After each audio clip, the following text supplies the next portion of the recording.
খতম। কাহিনী ঘটে গেছে, জীবনে প্রথমবারের মতো মামলা খাইলাম 2500 টাকা। কি ভাই একটু বাম ডান তাকানো উচিত না? আমরা তো আসছি কুয়াকাটা থেকে, দেশের বাড়ি কুড়িগ্রাম, ঢাকা থেকে আসছি। তাই না, মাঝে ওই যে সামনে টোলে দেখলাম লোকালদেরকে ছেড়ে দিচ্ছে, এই জন্যই জিজ্ঞাসা করছি।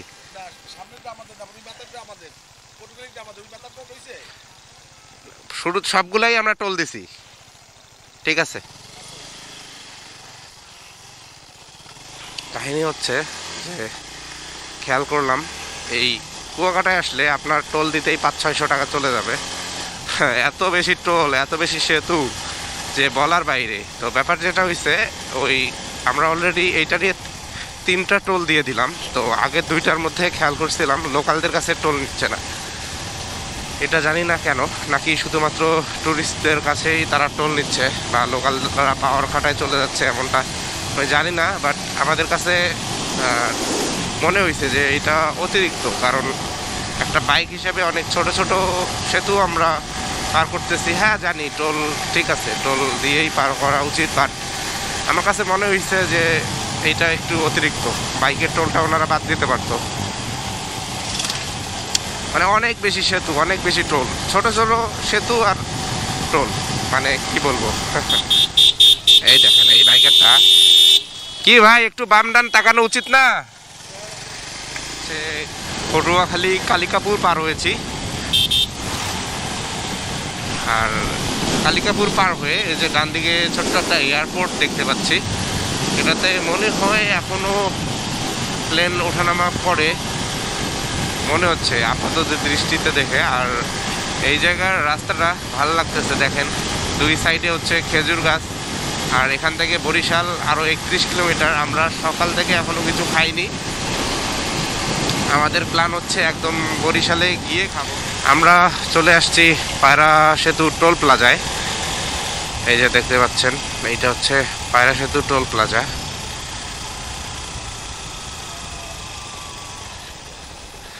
$20 টাকা দিও। হ্যাঁ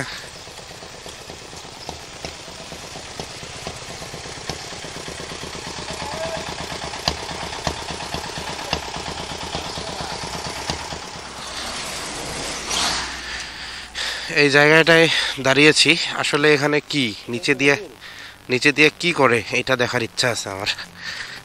ও মাই গড, হায় হায়, এখানে তো এইটা দিয়ে নিচে যায়, নিচে নামার জন্য এইটা বানানো। ভালোই তো, মানে সেতুর মাঝখান থেকে আসলে এটার নিচে যাওয়ার জন্য একটা সিঁড়ি।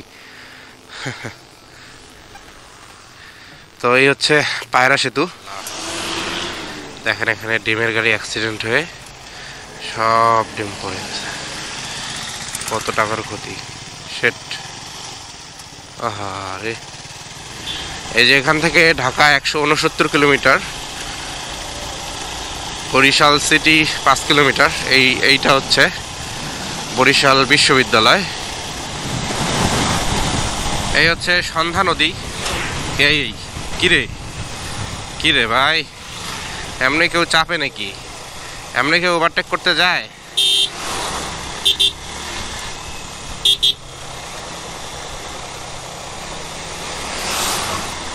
এই ভাই কেমনে কি ভাই, ব্লাইন্ড জোন থেকে ওভারটেক করতে গেছিল। দেখতেই পাচ্ছেন যে এখনই কিন্তু মুখোমুখি সংঘর্ষ হইতো না, মানে উনি আমাকে দেখে একটু টানতেছে। এই মূল কাহিনী হচ্ছে ও আমাকে লুকিং গ্লাসে দেখতেছে আর টানতেছে, এই জন্য ওর এরকম হচ্ছে। আমি জাস্ট ওরে ফলো করে আসতেছি, ও ভাবছে যে ওরে ক্রস করবো হ্যান ত্যান। আরে ভাই তোর রিক্সার নিয়ে আমি কি তোর সাথে মানে নিব, রেস লাগাবো নাকি? বুঝাই।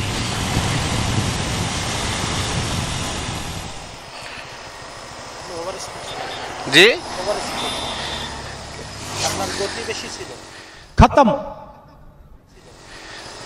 কত স্পিড ছিল?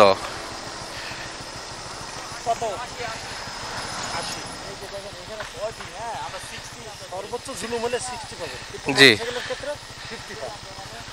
আপনি চালাচ্ছেন, জি অবশ্যই, এটা আমার ভুল হয়েছে, আমি ভুল স্বীকার করতেছি।